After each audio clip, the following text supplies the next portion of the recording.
17 hours. 17 hours is what two seniors had to wait for to get care.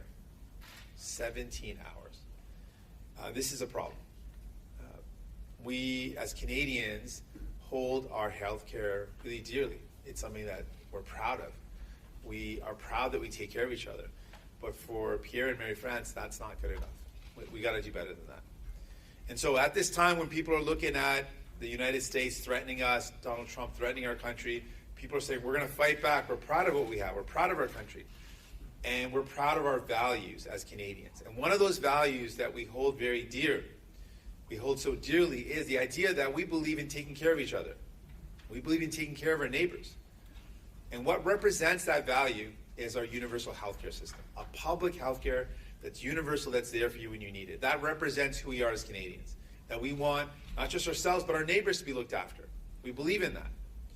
The New Democrats fought to bring this in, but it is in crisis. It is wrong that Marie-France and Pierre had to wait 17 hours to get care. And as they mentioned, they don't blame the healthcare workers. They blame the fact there's not enough of them. And they're right. We need more nurses, more healthcare workers, and we need more physicians. And so today, I want to talk to you about the challenges that we're up against. Canadians are taking a hard look at Pierre Poilievre and the Conservatives, and they're hearing their plans to cut healthcare. And Canadians are saying, you know what, I don't think that's good for this country. I don't think that's good for my family. It's not good for me. And so people are starting to reject the Conservatives. We're seeing that more and more. But then people are looking at Mark Carney, and they're hearing him talk about cuts as well. And they're hearing him talking about cutting services. And they're worried that cutting healthcare right now is the wrong thing to do. So if you're one of those folks that are hearing Mark Carney talking about cuts and you're worried, vote for a New Democrat. We are the only ones who are going to fight back to defend our healthcare system. We're the only ones that have a proven record, not just of bringing healthcare in, but we use our power to expand it with dental care and pharmacare. We can deliver, and we will deliver for Canadians.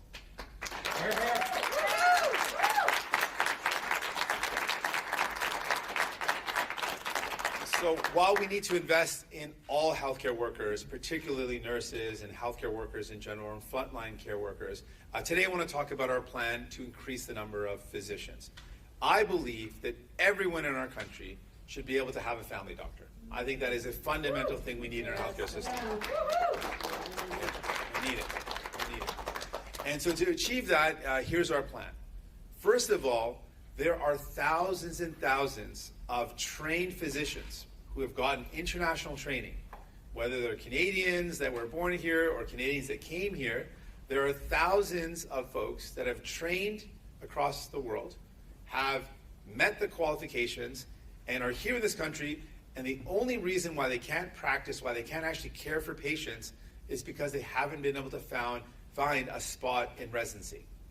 The fact that there are so many physicians in our country that simply can't see patients because they couldn't find a residency spot is outrageous. So we have to fix that.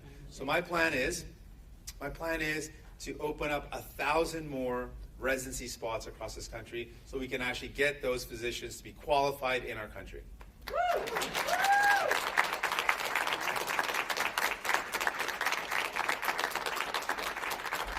We also need to train more folks here at home. We need to train more folks in Canada. We have to particularly train more physicians in communities that are underserved. And I think about underserved communities, rural communities, remote communities. We need to train people from those communities who will go back and serve their own communities. That's something we've got to do as well. We also need to make sure that we take away some of the burden on physicians. A lot of physicians spend up to a day in administrative work. Instead of seeing a patient, they're doing administrative work, and it totals a day. That's a day of care that we're missing out on. So we want to get rid of that administrative burden for physicians so they can see more patients.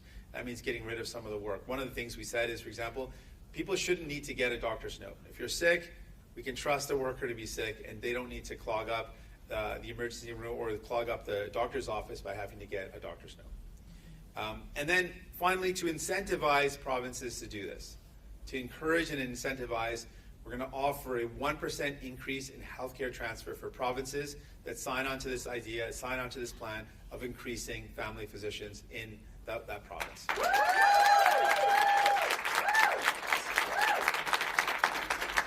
We can work together. We can work together to solve this problem, and that's our plan.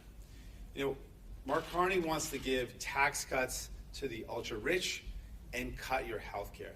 New Democrats want to strengthen health care so that everyone has a family doctor when they need it.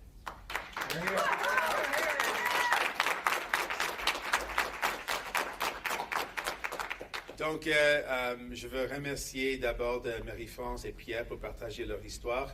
Je veux aussi remercier Sherry, qui est le président de QP ici à Terre-Neuve et Labrador, et les infirmières qui sont ici, parce qu'on a besoin des infirmières, c'est clair.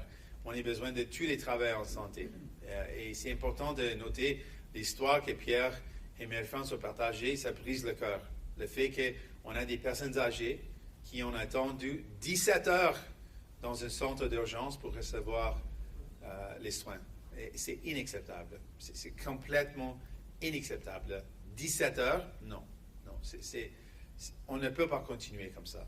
Donc, comme Mary Shodel a dit, on a besoin des investissements parce que notre système de santé est en crise. Et comme Jack Harris a dit, on est la partie qui s'est défendu le système de santé dans le passé et on va le faire encore. Donc, dans ce temps, avec toute la menace de Donald Trump, les attaques sur notre pays, les Canadiens sont fiers de nos valeurs.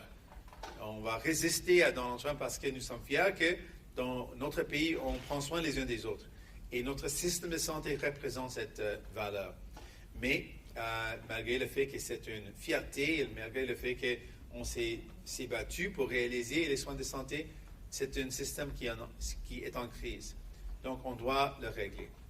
Et à ce moment, on note que les Canadiens ont vu le plan de conservateur de Pierre Poilievre, son plan de couper les services, et les Canadiens commencent à dire « Non, ce n'est pas bon pour moi, ce n'est pas bon pour ma famille, ce n'est pas bon pour notre pays. » Donc, ils commencent à rejeter les conservateurs.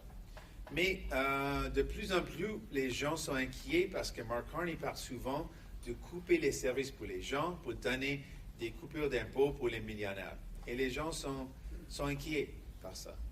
Donc, si vous êtes quelqu'un qui est inquiet parce que vous avez peur des coupures de Mark Carney, votez pour l'NPD.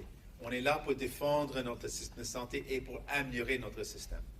Et aujourd'hui, j'ai une annonce. On a besoin de tous les travailleurs en santé, particulièrement les infirmiers, mais tous les travailleurs en santé. Mais aujourd'hui, je veux parler du fait que tout le monde doit avoir accès à un médecin familial. Ça, c'est essentiel dans notre système. Et pour réaliser ça, on a un plan.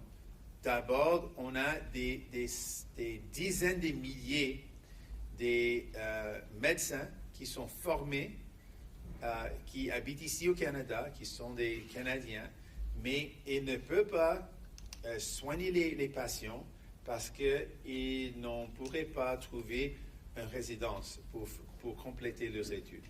C'est la seule barrière. Donc, notre engagement, c'est qu'on va créer 1000 plus des positions pour les résidents pour devenir médecins, pour compléter leur travail.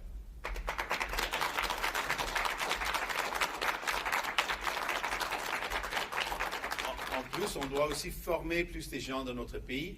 Et dans cette formation, on va favoriser les gens qui habitent dans les communautés qui ont moins de médecins, moins d'accès aux santé. Je pense des communautés rurales, des communautés dans le nord, les communautés qui ont moins d'accès. On doit aussi éliminer la bureaucratie dans la vie des médecins.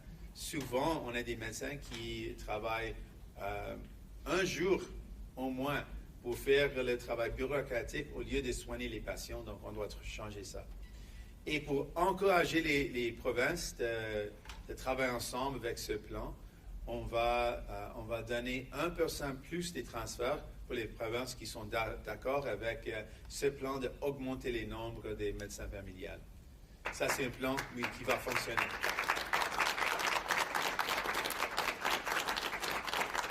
Donc, dans ce temps, on a Mark Carney qui propose des coupures des services pour vous et votre famille, pour donner des coupures des impôts pour les millionnaires. Et les néo-démocrates proposent d'investir davantage dans notre système de santé pour garantir que tout le monde ait accès à un médecin familial. Ouais. Merci. Merci. And with that, I'm ready for any questions you might have. Merci. Maintenant, on va passer à la période de questions des journalistes. Une question et une relance par journaliste. We'll now take the questions from the press. One question, one follow-up. And we'll begin with Rachel Ayero, CTV. Good morning. There are no cost estimates with this announcement this morning, so how much are you expecting a 1% top-up to these health transfers for all provinces to cost? Yeah, we've figured out the overall kind of impact of a plan across the boards for all provinces to sign up, and we can give you that figure. But it's something that we have to do. We're in a really dire strait right now. 17-hour wait for Marie-France and for Pierre. It's just wrong. It can't happen. 6.5 million Canadians don't have a family doctor. That's a problem. And we have a pathway to fix that, and we'll give you more details on the costing. And you're saying that the NDP is looking at probably around 7,500 new doctors you'd have to hire to close this gap. I know you're looking at some international certifications, but it takes 10 years at least to become a doctor in Canada. So as the kids say, like the math's not mathing here. How are you going to make up that difference? Yeah, so we have actually tens of thousands of physicians. There's some estimates of 15,000 physicians that are in Canada that are trained, that have completed all the qualifications, but the only barrier they have is they can't get residency in Canada. So there are a massive number of folks that are already trained in our country that could help us get a lot of the way there. We absolutely need to train more people in our own country as well. With a combination of those two steps, we also talked about looking at more primary care centers as a way for people to get access to care, better utilization of folks like nurse practitioners who can do a lot of the heavy lifting when it comes to seeing patients, and better utilization of our other healthcare professionals. So there's a broad approach to how we can tackle this crisis, but we're laying out some of the first steps today. Merci. Maintenant, prochaine question, Valérie Gamache, Radio-Canada. Bonjour, M. Singh. Votre annonce aujourd'hui, c'est par ricochet les travailleurs, et c'est d'eux que je veux vous parler parce qu'évidemment, dans cette campagne, ils sont ultra courtisés. Il y a cette anxiété entourant les tarifs qui fait en sorte que tous les partis essaient de les attirer vers eux. Certains disent même que certains leaders politiques instrumentalisent la peur pour rallier des travailleurs. Quel est votre message aujourd'hui pour les travailleurs qui auraient tendance à vouloir céder à la peur pendant cette élection? Je comprends le fait que les gens sont inquiets. Je comprends les inquiétudes, parce que vous avez raison. Il y a des vraies menaces. Il y a la menace de Donald Trump chaque jour et crée des chaos. Et c'est difficile de ne pas avoir peur avec toutes ces menaces et tous ces chaos. Mais en même temps, je pense que c'est important de donner d'espoir aux gens. Donc, ce n'est pas seulement une question d'avoir peur et des inquiétudes, on doit aussi donner des solutions. Donc, ça c'est pourquoi j'ai dit que c'est quoi les solutions dans ce temps quand on parle de crise de santé. Les coupures conservatrices de Pierre Poilievre, ça ne fonctionne pas. Ça va empirer les choses. Et aussi, le fait que Mark Carney parle de coupures en santé, ça ne règle pas le problème. Ça c'est pourquoi on offre un plan clair, des investissements dans notre système de santé, embaucher plus de médecins, former plus de médecins et reconnaître les travailleurs avec la formation internationale, particulièrement les médecins. On peut aussi faciliter les médecins des États-Unis qui veulent arriver au Canada. On doit aussi avoir une licence, un diplôme qui est pan-canadien. Donc, vous pouvez travailler n'importe où au Canada. On a des solutions. Donc, on veut donner d'espoir aux travailleurs et travailleuses. Et cet espoir, je pense, est une force plus puissante que la peur. Can I get that in English, just depending in the context of it? Sure. Yeah. There are a lot of people that are afraid, and I understand that. There's a lot of reason to be afraid and worried right now. You got threats from Donald Trump attacking our very country and our sovereignty. The chaos that he creates a lot of uncertainty. So I understand people feeling worried, feeling uncertain about the future, and feeling afraid. But we have to go beyond the fear and talk about real solutions and give people hope. I think that's our responsibility. And that's why I think people are turning away from Pierre Poilievre, because he's not really offering any hope. It's just the fear and just the cuts as a solution. And cutting things that people need, it's not going to help Marie-France or Pierre to cut healthcare even further. What does he want the wait times to be even double that? They're going to wait for 2 days before they see a doctor? I mean, that's not a solution. That's why people are turning away from Conservatives, saying, that's not going to help me out. But people are also worried about Mark Carney's cuts, and that's why we're laying out a plan to give people hope, to give workers hope. We can fix these things. We can fix our healthcare system. We've got thousands and thousands of internationally trained physicians in our country that aren't seeing patients because of a barrier. Let's lift that barrier, and that's what we're talking about today. How we can get those physicians taking care of patients, how we can fix our healthcare. In the face of all this uncertainty, we want to give people hope.